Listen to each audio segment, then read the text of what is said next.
Hi, cozy gamers. It's Misty's Cottage. Welcome to another day and another build in the valley. I have been having so much fun with the new starpath and creating a magical frosty forest build with the new items as well as the flora from the storybook Vale. There have been so many good updates, and I'm excited to put them to use here in my valley, so feel free to subscribe and follow along.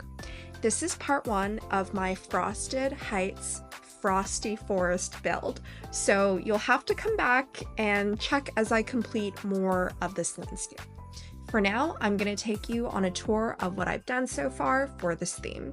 I personally love my builds to be more eclectic and busy, so it takes me a bit longer to get all of the supplies and put everything together. So, to make things easy, I've circled the areas that I've completed so far in this build. The bottom left corner is where I've placed the magic well. Then across the bridge from it is a little DIY skating rink, and the top right corner is where Anna's castle is, as well as some more DIY water features. Starting with the magic well, this has to be one of my favorite well builds. I really enjoy fast traveling to the Frosted Heights just so I can come out of this magical well, but I digress.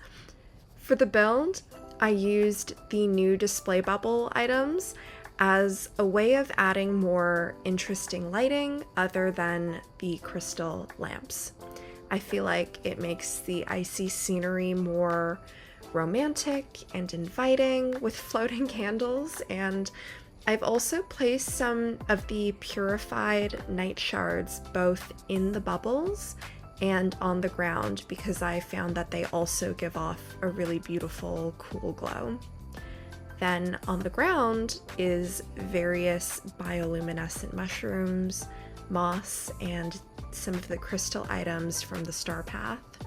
I also put down some blue gift boxes here and there because I really wanted to create this magical illusion that as you're walking in this forest, you're finding gifts hidden amongst the trees and bushes, and I think that's really special. I've also placed an ice harp here because of how organic the shape of it is. I love the idea of these beautiful instruments being alive and growing out of the ground. I really do adore them. You'll also notice that I've placed a water screen, and that is meant to add more structure to the area. I personally love a good water feature, and the movement of the water makes the space look more visually interesting. I love it. I think it's a beautiful way to have separation without creating a closed off or tight feeling space. Now, leaving the well and crossing over the bridge towards my DIY ice rink, don't mind the unfinished part on the left here. I will upload that in a part 2. Unfortunately, I missed the ice rink item from last year's Winter Star Path, but hopefully that's something that they add to the premium shop in the next little bit. Otherwise, I think this is a really good substitute and fits in really well with the surroundings, and you get a nice view of Anna's castle in the background. Now, walking up to Anna's castle, you'll notice that I've put down the new swing chairs from the new Star Path and lined the paths with more of the lamps. I've put down some of the new fountains as well, and have these smaller pathways that lead up to natural resources, so it's easier to mine and harvest and things like that. You'll notice that I did run out of the snowy brick road path, so I put down the regular brick road path right now, just so you guys can see what the final pathway structure is going to look like. And other than that, I've just added in shrubs and bushes to fill in the gaps and make it look more full and more whimsical, as well with the display bubbles. You can see I put some of the larger crystals in them to make it look more whimsical.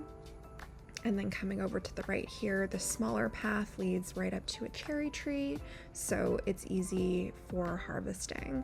I really enjoy making my builds so that they're beautiful but also functional, and I can't wait to finish this one up.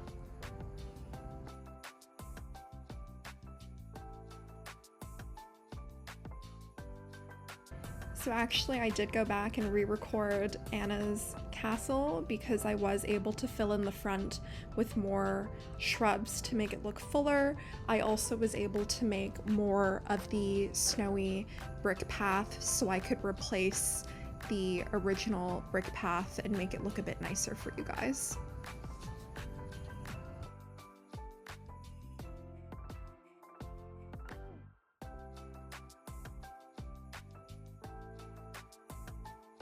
And then here is an overhead shot of Anna's castle.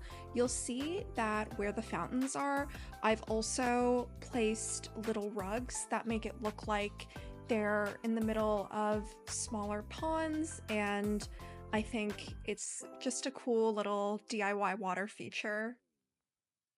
That brings us to the end of part 1 of this Frosty Forest build. Thank you guys so much again for watching. Please make sure to like and subscribe to see the rest of this magical theme come together with the new Starpath items, and have a wonderful day.